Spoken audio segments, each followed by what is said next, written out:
This is made from a metal plate. This is cardboard and paper, earbud, switch, and a battery, and some brushes so it moves. This works very nicely. We can demonstrate it and show it. So what does it do? It kind of sweeps the floor on which you keep it. Very nice. Switch on, sir.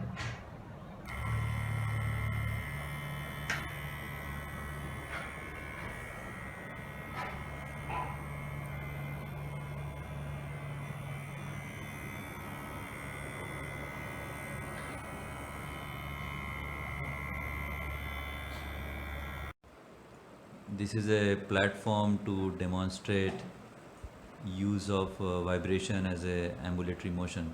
Eeshaan, can you switch it on?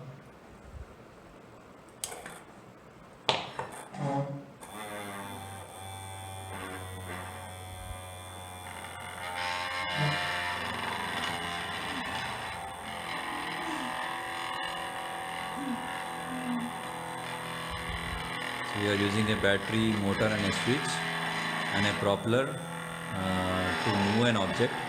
It's a simple plate. So this concept will be used to create different bots